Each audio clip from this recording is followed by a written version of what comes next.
اللي قدامكم في الصورة ده اسمه محمد خالد، شاب عنده حوالي 22 سنة. محمد خسر حياته من واحد كان بيساعده، من واحد للأسف ما يعرفش يعني إيه ربنا، ما يعرفش يعني إيه إنسانية ولا رحمة. يلا بينا مع بعض كده عشان ما اطولش عليكم احكي لكم ايه اللي حصل بالتفصيل في اصل الجريمه. بس قبل اي حاجه، بس احلفكم بالله كل الناس تعمل لايك وشير كتير للفيديو، ودي مش رغبتي لوحدي، دي رغبه كمان اهله اللي عايزين كل الناس تتكلم عن محمد عشان يجيبوا له حقه، وهو يعني بالاخص يستاهل ان احنا نتكلم عنه ونجيب له حقه. فيا ريت كل الناس تمنشن للناس اللي عندها صفحات كبيره برضو ان هم يتكلموا على محمد عشان يجيبوا له حقه. وخالص التعازي طبعا لاهله وصحابه والجيران كمان، لان الناس كلها بتحبه لانه هو واحد فعلا بجد يتحب. ربنا يرحمه ويصبر اهله ويصبركم على فراقه. يلا بينا مع بعض احكي لكم ايه اللي حصل بالظبط في التفاصيل في اصل الجريمه.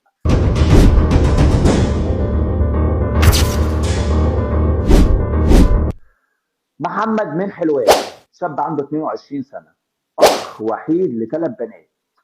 محمد في حاله من بيته لشغله ومن شغله لبيته، بيشتغل من صغره، ما بيحبش المشاكل، مش من الشباب اللي بتقف على القمه والنواصي ان هم يعكسوا البنات او يقفوا مثلا ما بيعملوش حاجه. لا لا لا، هو راجل من بيته لشغله من شغله لبيته، زيه زي اي حد طبعا بيخرج مع اصحابه. كان متفق هو واحد صاحبه اسمه محمد ياسر اللي قدامكم برضه في الصوره ده. ومحمد ياسر طبعا هو اللي حكى كل اللي حصل بالتفصيل، عشان كده انا حطيت صورته. محمد بيقول ان هم كانوا ماشيين مع بعض في شارع كده في حلوان، شارع اسمه اطلس تقريبا. المفروض ان هم كانوا رايحين ومتفقين ان هم يقعدوا مع واحد صاحبهم تاني اسمه خالد، وكانوا يروحوا يقعدوا مع بعض بعد الشغل. وهم ماشيين لقوا واحد بيغلس عليهم وبيزاولهم ان هو ايه، انتوا ايه اللي جابكوا هنا وانتوا مين ومش عارف ايه. من الاخر كده حب يعمل راجل ويشوف نفسه، اللي هو قدامكم في الصوره ده عامر. عامر وشهرته عامر بودره، واحد بقى بياع مخدرات بقى، تثبيت، ترويع مواطنين، حاجات كتير زي ما انت عايز تقول قول. واحد فاضي، واحد مش عايز يشتغل بالحلال، لا هو واحد كده مقضيها ان هو بيثبت الشباب المحترمه، عشان هم طبعا هيخافوا منه فهيدوا له اللي في جيبهم والكلام ده كله. فطبعا ده وارد ان ده يحصل لاي حد، ممكن يحصل لي وممكن يحصل لشاب تاني، حصل لي قبل كده والله، بس الحمد لله عرفت اتصرف. المهم طبعا فضل ان هو يعني ينقشهم بالكلام، فطبعا ده ما عجبش محمد ياسر. محمد بيقول انا بتكلم معاه بقول له طيب انت طالما ما تعرفناش وكده فما تتعاملش معانا، خد بعضك وامشي. فقام جاي زغده في صدره، قام جاي محمد طبعا زغده في صدره هو كمان. قام جاي ايه، مسكوا في بعض، قام جاي ماسكه يعني محمد ياسر شاله وقعه في الارض. هو ما شاء الله ايه، يعني اللي قال الموضوع ان هم شباب بيروحوا الجيم وكده، يعني شباب محترمه في حالها. يعني محمد ياسر ده بيشتغل اصلا المفروض ان هو يعني ايه في دار مسنين، تمام. وخالد يعني محمد خالد المفروض ان هو بيشتغل برضه من صغره، ودي اخر شغلانه كان بيشتغلها وهو شغال يعني في شركه امن تبع بنك مصر، تمام. المهم طبعا شباب في حالها، فطبعا فضل يغلس عليهم وكده فمسكوا في بعض. فلكن محمد خالد لما لقاه وقع في الارض فصعب عليه رايح عشان يلحقه بيشيله يعني كده ايه، بياخد ايديه ويطلعه ويقومه. قام جاي التاني لابس سلسله فيها خنجر، قام جاي طعنه بيها في صدره. طبعا هنا مين ما خدش باله من موضوع محمد ياسر، لان لو كان اخد باله انا متاكد ان هو كان ساعتها خلص عليه.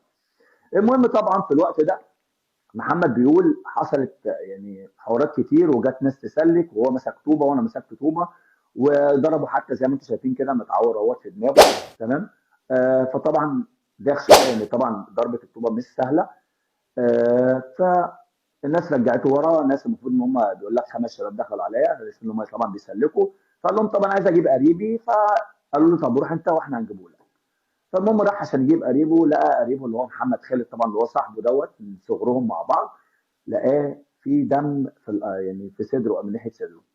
فقعدوا على كافيه كده او قهوه، وجاب توك توك عشان ياخده يوديه لاقرب مستشفى. راح بيه اقرب مستشفى لكنهم رفضوا الحاله، قالوا له احنا مش هنعرف نساعدك. وجهوه لمستشفى تانية وبرضه نفس الكلام، المستشفى برضه ما قالش تعمل حاجه. بعد كده ربنا يعني رزقهم بعربيه فاخدوا وطلع بيه على القصر العيني، لكن للاسف قعد 5 ساعات في العمليات، وكمان احتاج 18 كيس دم، غير طبعا البلازما حاجات كتير يعني كده، لكن للاسف طبعا فاضت روحه لربنا وتوفى. اتوفى بسبب جدعنته وانسانيته، اتوفى لانه راجل وشهم ومحترم.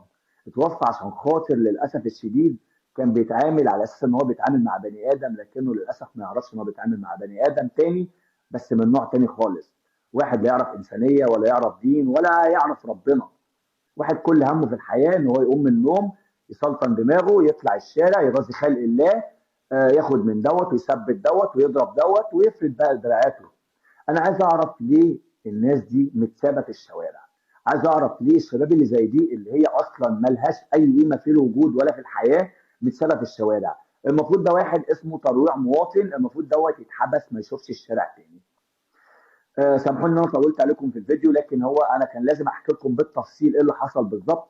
فيا ريت بعد اذن حضراتكم، والله دي رغبه اهله ان انتوا تتكلموا عنه. والله ما عايز منك تعمل لايك ولا حاجه، انا عايزك بس تتكلموا عنه، يعني شيروا الفيديو على قد ما تقدروا في اي مكان عشان خاطر نقدر نجيب حق محمد. طبعا هم اتقبض عليهم، وبعد ما تم القبض عليه بقى رايح بيقول النيابه ايه؟ بيقول لرئيس النيابه او وكيل النيابه آه المفروض ان هو رايح ايه يمسك في محمد ياسر ده بسبب ان هو بيعاكس اخته. ومحمد ده اصلا شاب في حاله، ولا ليه الكلام ده، ولا يعني شكله محترم، يعني حتى شاب محترم. راجل مش هقول لك بقى زي ما هو بيقول لك داس السجاد، لا انا بقول لك شاب محترم، يعني هو باين عليه ان هو محترم وشاب خلوق كده. فتخيل انت كده لما واحد شبه دوت يروح يعني يرمي بال على واحد زي ده. اكيد طبعا ده كلام محاميه، واكيد طبعا حد من صحابه قال له بقول لك ايه، احنا عشان سوابق وعارفين بعض، فبقول لك ايه انت تقول ان هو ايه كان بيعاكس اختي عشان اصل واحد مات. فطبعا رئيس النيابه طلع راجل محترم وقال له يعني انت، يعني واحد عمل كده تقوم انت تروح تضربه وتقتل صاحبه؟ ما كنتش اقصد والله يا باشا. ده كان رد الفعل. فبالله عليكم، بالله عليكم، بالله عليكم، استحلفتكم باغلى حاجه عندكم في حياتكم تشيروا الفيديو على يعني الفيديو على قد ما تقدروا، ولو مش هتقدر تشير يا ريت تعمل لايك، لان اللايك بتاع حضرتك بيساعد ان الفيديو يبدا يظهر للناس، عشان يبدا يظهر لكل الناس والناس تتكلم عن محمد. سلام، ربنا يخرجنا على خير، وربنا يرحم محمد ويصبر على